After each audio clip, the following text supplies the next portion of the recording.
Hello students.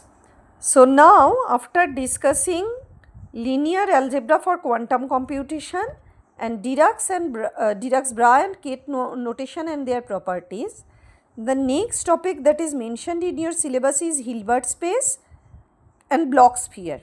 But I think it will be easier for you to understand these two things if we understand the concept about qubits first. So before qubit we have the concept of quantum computer and classical bits also. We have already discussed these two things somehow in our introduction. So you already know we have discussed that a quantum computer represents a machine which performs calculations based on the laws of quantum mechanics. It follows the laws of quantum mechanics. In particular, it is involved with superposition law and entanglement of states. So basically these laws of quantum mechanics you already know, we have discussed while discussing unit 2 that quantum mechanics, mainly quantum mechanics, are involved with particles, with subatomic particles. So mainly the motions of subatomic particles like electrons, protons, photons and so on, they are governed by the laws of quantum mechanics. So the computation in a quantum computer, it will involve a logical unit. The logical unit used in computer is quantum computer is qubit. So this qubit will be understood, will be represented in a quantum computer through some property of the subatomic particles only. Since here quantum mechanics is involved, so only subatomic particle properties will be considered to represent qubit. So it so happens a qubit is generally uses the spin states and polarization states of subatomic particles like electrons. So suppose we have a quantum state with 60% quantum, let us consider the spin state of electron. So suppose we are dealing with a quantum state which has 60% probability that the electron in that state is having up spin, and there is 40% probability that the electron in that system is having down spin. So what will happen when we try to measure the spin state of that system? So it so happens that if we make 10 measurements, if 10 is the number of measurement, then out of this 10 measurement, during 6 measurement we will get the result as up spin, that the electron is having up spin, and 4 of them will indicate that the electron is in the down spin state. So as quantum mechanics deals with probability of is probabilistic in nature, similarly quantum computation is also probabilistic in nature. This probability is the inherent property of quantum computer. Now the advantage of quantum computers over classical computer is that quantum computers can perform much faster. The speed will be exponentially higher. Once a quantum computer can be commercially made, the speed of computation will increase very much, because in quantum computers, quantum computations can be a large number of computations can be done parallelly, whereas in classical computer the operation, if we want to make any measurement, then the operation happens step by step, like any common mathematical operation, mathematical calculation, the calculation is done step by step. But in quantum computer, large number of calculations are done parallelly. That is the advantage of quantum computer over classical computer. So these are few things we need to remember about quantum computer. Now about classical bits, you already know this part. This classical bit represents the basic logical unit of a classical computer. So they are represented by binary digits 0 and 1. They can assume only 2 states. Every problem in classical computer must be translated into binary language. A computer we can understand a problem, a classical computer can understand a problem only when it is translated into binary language. It understands nothing except binary language. So all the numbers we give as input to the computer, or all the data, they are represented in form of some binary digits, and the computer performs operation with the help of performing some algebra on those digits. Now in quantum computing, this classical bit is replaced with something which is capable of manifesting quantum behaviors like superposition of particles. So superposition means overlapping of two states, 0 and 1. So in quantum computation also we will have two states, but the basic logical unit will consider a superposition, some combination of these two states. So this is the concept of qubit. This qubit, what is qubit? Qubit means a quantum bit. It is the fundamental unit of quantum information in quantum computing. So unlike a classical bit which can take either 0 value or 1 value, a qubit can exist as a superposition of both the states simultaneously. So how can we represent qubit mathematically? So qubit is basically associated with a quantum state. You know that the basic variable for quantum mechanics is the wave function psi. So qubit represents a quantum state, kate psi. We already discussed about kate in our last lecture. So kate psi represents a quantum state. This quantum state is a superposition of the basis states 0 and 1. That means this quantum state is a linear combination. Say this is alpha. Alpha is a scalar quantity. Alpha multiplied by the basis state 0 plus say beta multiplied by the state 1. This state 0 and state 1, they represent the basis states. Okay, like you remember while we discuss about vectors, I told you the unit vectors acts as basis states in linear algebra. This 1 0 0 0 1 0 0 0 1. These three matrix represents the basis states for vector analysis. Why? Because this combination, linear combination of these three matrices can generate all the vectors present in 3 dimension. Any scalar quantity multiplied by the first basis state plus any scalar quantity multiplied by the second basis state plus any scalar quantity multiplied by the third basis state will represent any general vector in 3 dimension. So since these 3 states can generate, is capable to generate all the vectors in 3 dimension, these 3 states are known as the basis states. Similarly, in quantum computation, this 0 state and this 1 state, they represents the basis states. That means these 2 states can generate all the states in quantum computation. So these 2 states can generate all the qubits. So here 0 and 1 are the basis states. Basis states means the states which can generate all other states. And alpha and beta are represents complex probability amplitude for finding this quantum state in these 2 states. So probability amplitude for staying the state psi in 0 state is alpha, and probability amplitude for psi to state in state 1 is beta. So as we have normalization condition in quantum mechanics which tells that psi star psi, that is mod psi square dv, is equal to 1. So what will happen if we take mod psi square here? So I already told mod psi square is inner product of psi with psi. So if we take inner product, we will get modulus of alpha square plus modulus of beta square, and according to normalization condition, the addition of these two quantities should be equal to 1.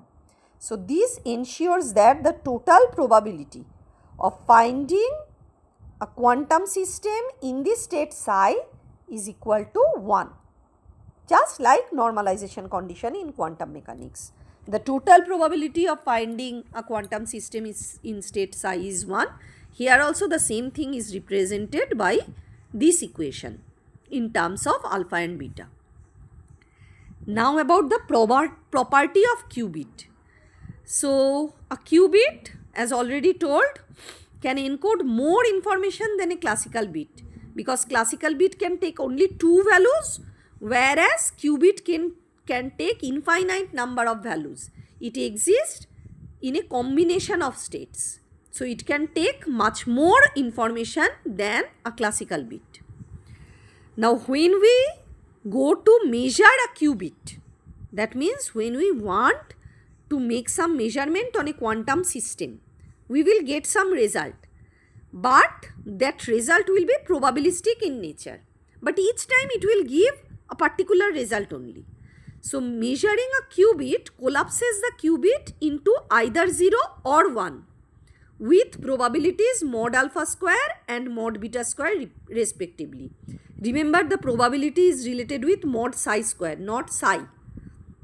As we discussed the Bond's interpretation for the state psi. So probability is related with mod psi square. Psi is a complex quantity. Mod psi square represents the probability. So here mod alpha square and mod beta square represents the probability of finding a state in either state 0 or state 1. Now multiple qubit we will discuss later. Multiple qubit means more than 1 qubit. This is 1 qubit. This state psi, it represents 1 qubit only. Now a system, a quantum system can be represented by multiple qubits also. Suppose in place of state 0, in case of multiple qubit, we will have a state like 0 0. Then we will have a state like 0 1. Then we will have a state like 1 0 and 1 1. These are the states represented by multiple qubits. We will discuss about them in detail later. Anyway, so just understand that these multiple qubits can be entangled. So to understand the concept of entangled, just consider Pauli's exclusion principle. What does it tell? Pauli's exclusion principle in chemistry.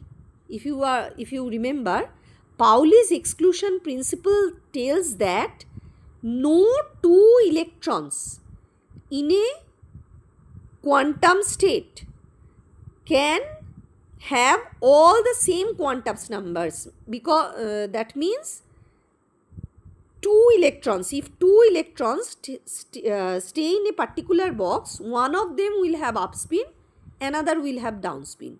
No two electrons can have all the 4 quantum numbers same. What are the four quantum numbers? One is associated with principal quantum number, then azimuthal quantum number, then spin quantum number is there finally. Another is magnetic quantum number. Some quantum numbers are there. So all these 4 quantum numbers cannot be same for all the electrons.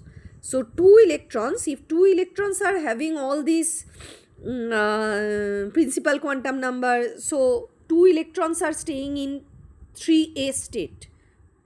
Say suppose 2 electrons are staying in 3a states. That means one of them will be in upspin state, another will be in downspin state. So this correspondence between 2 electrons are known as entanglement. That means if you find out one electron in these 3 states and you see that it is having upspin, you can, with 100% probability, you can tell that the other electron will be in downspin state. So these two states are correlated with each other. Just think of a case, suppose some of you friends are planning to go to a movie. Now 2 friends are not in good relation with each other. One is telling, if she goes, I will not go. Like that. Some condition like that. So it is, there is no physical problem, there is no actual problem in both of them going to the movie. But they have certain mind setups which tells them, If one will go, other will not go. So their states, their decisions are entangled. So entanglement means correlation. A quantum computer uses qubits which deals with that correlations. And this correlation, this type of correlation have no classical counterpart. We cannot understand this correlation between two states classically.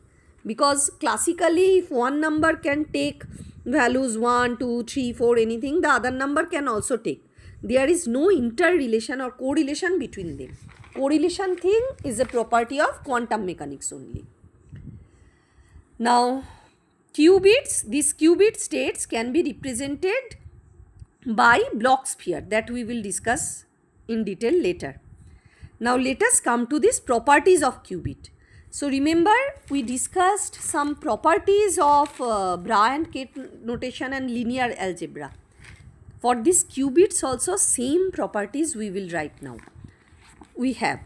So, what do we have? A qubit, the computational basis states 0 and 1 in linear algebra can be written as, if we write 0 state as 1 0, the state 1 will be written as 0 1. So, column matrix form representation we are writing. So, in column matrix notation, the state qubit, this qubit state can be written as alpha multiplied by 1 0 plus beta multiplied by 0 1. So, as a result, we will get alpha beta as two elements of a column matrix. This alpha beta will represents the qubit state psi. The Hermitian conjugate we already discussed will be just complex conjugate transpose of this psi. So, Bra psi will be equal to a row matrix having alpha star and beta star as its elements. Now, let us consider two different qubits. Ket psi represented by ket psi and ket phi. Ket psi is alpha multiplied by 0 plus beta multiplied by state 1, and ket phi is gamma multiplied by state 0 plus delta multiplied by state 1. So, this inner product phi psi, it will be multiplication of this row matrix and the column matrix just as we discussed before. So, here only two elements are there. So, the result will be a scalar quantity gamma star alpha plus delta star beta.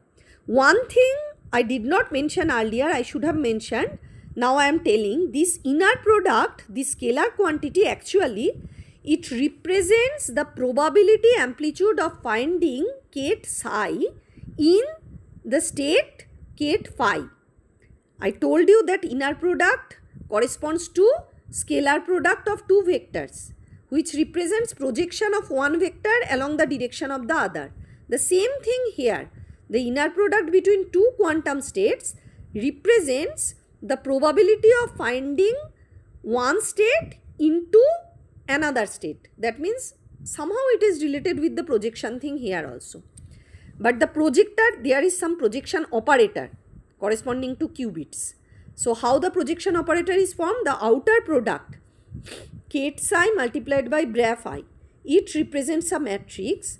This matrix represents an operator or transformation in quantum computing. They are actually related with projection matrices or density matrices. So, the same types of property, see, we are discussing here with the help of 0 basis state and 1 basis state. So, the projection operator is represented by this thing, ket psi multiplied by Bra psi. So, it will be given by this matrix. So, alpha multiplied by its complex conjugate alpha star will give mod alpha square, and beta multiplied by beta square will give mod beta square. And the rest of things is alpha is into beta star and beta into alpha star. So, this operator can project any state onto the state psi. I mean the component of any other state along the psi state. So, this is the projection operator. It can project any state onto state psi, and the probability of measuring psi in a state phi, that is again the orthogonality property. So, this will be given by Bra phi multiplied by mod psi, ket psi. So this completes the probability of qubit. It is almost similar to the previously discussed property. So you think once you remember that, once you remember these 6 points, with these 6 points you can write in case of discussion of properties of linear algebra in quantum computation. Then you can write the same thing in case of property of Bray and Kate notation. And the similar thing here, only for one n dimension I am writing everything. For qubit we will use only 2 elements. So with 2 element matrix, the same thing you can write for properties of qubit also. So this completes our discussion about qubits.